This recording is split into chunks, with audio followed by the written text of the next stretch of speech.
نحمده ونصلي على رسوله الكريم أما بعد أعوذ بالله من الشيطان الرجيم بسم الله الرحمن الرحيم قال رسول الله صلى الله عليه وسلم أصحابي كالنجوم صدق رسول الله صلى الله عليه وسلم.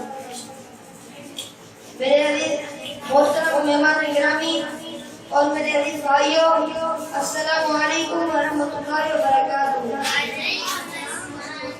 عزیز بھائیوں، آج کی اس پرسعید محفل میں مجھ جیسے بندہ ناچیز کو جس موضوع پر گفتگو کرنے کا موقع ملا ہے وہ ہے سیرت صحابہ. میرے عزیز بھائیوں، صحابہ اکرام دین کی بنیاد ہیں. صحابہ اکرام دین کو پھیلانے والے تھے. میرے عزیز بھائیوں، اللہ تعالیٰ نے ان کو دین کی اشاعت کے لیے چنا تھا. وہ ایسی جماعت تھی جو نبی سے اللہ تعالیٰ نے اپنے نبی کے لیے چنا تھا. میرے عزیز بھائیوں، صحابہ اکرام نے دین کے لیے بہت مشکلاتیں برداشت کی، مشقتیں برداشت کی، تکلیفیں اٹھائی. میرے عزیز بھائیوں، حضور صلی اللہ علیہ وسلم کی خیال تو حضرت عبد المطلب کرتے تھے. حضرت ابوبکر صدیق کا اہل مکہ خیال رکھتا تھا، لیکن دوسرے صحابہ اکرام پر بہت تکلیفیں دیتے تھے. میرے عزیز بھائیوں، ایک مرتبہ صحابہ اکرام کو مشرکین مکہ نے پکڑ کر ان کو دل میں پہنائی اور سلگتی ہوئی ریت پر لٹا دیا. میرے عزیز بھائیوں، اور ریت گرم ہو گئی، ان کی زریں گرم ہو گئی اور ساروں نے اسلام کو چھوڑ دیا. لیکن میرے عزیزوں، حضرت بلال کے منہ سے الفاظ یہی نکلے کہ احد احد. میرے عزیز بھائیوں، میرے عزیز بھائیوں، حضرت ابو ہریرہ رضی اللہ عنہ نے دھوپ میں بہت گزارا. ایک مرتبہ دھوپ سے نکال ہو کر حضور صلی اللہ علیہ وسلم کی طرف جانے لگے کہ کچھ کھانے کا حاصل ہو.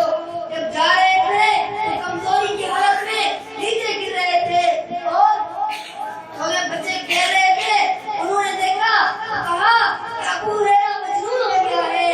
ابو ہریرہ کہنے لگے کہ مجنون نہیں ہوا ہوں، میں مجنون نہیں ہوا ہوں. میرے عزیز بھائیوں، صحابہ اکرام کو ریتوں پر سلایا جاتا تھا.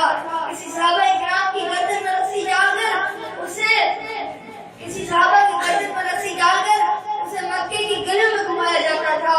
میرے عزیز بھائیوں، کسی کو کوئلے میں لٹایا جاتا تھا. میرے عزیز بھائیوں، لیکن انہوں کے زبان پر لفظ جاری تھے. میرے عزیز بھائیوں، اور صحابہ اکرام کی دین کی بنیاد ہے. انہوں نے دوسرے ملکوں میں جا کر دین کو پھیلایا، دین کو آگے بڑھایا، دین کی اشاعت کی. میرے عزیز بھائیوں، صحابہ اکرام اللہ کے حضور صلی اللہ علیہ وسلم کی سنتوں پر عمل کرتے تھے. حضور صلی اللہ علیہ وسلم پر اپنا مال و جان فدا کر دیتے تھے. میرے عزیز بھائیوں، ایک مرتبہ حضور صلی اللہ علیہ وسلم نے اپنا خراب خون نکلوایا تو ایک صحابی کو دیا اور کہا کہ یہ خون لے کر جاؤ اور کہیں گرا کر آؤ. صحابی وہ خون لے کر جاتا ہے تو مدینے کے اندر کوئی بھی ایسی گلی نہیں ملتی کہ جہاں پر وہ خون کو گرائے. آخر میں وہ خون کو پی جاتا ہے. میرے عزیز بھائیوں، جب واپس آتا ہے تو حضور صلی اللہ علیہ وسلم نے کہا، فرمایا خون کو کہاں گرایا؟ اس نے کہا، اے رسول اللہ، آپ کا خون ایسا ہے کہ مجھے کوئی بھی ایسا جگہ نہیں ملا جہاں میں آپ کا پاک خون گرا دوں، تو میں نے اس کو پی لیا. میرے عزیز بھائیوں، یہ صحابہ کا شان. تو میں آج اللہ تعالیٰ سے دعا کرتا ہوں کہ اے اللہ ہمیں صحابہ کی باتوں پر عمل کرنے کی توفیق عطا فرما.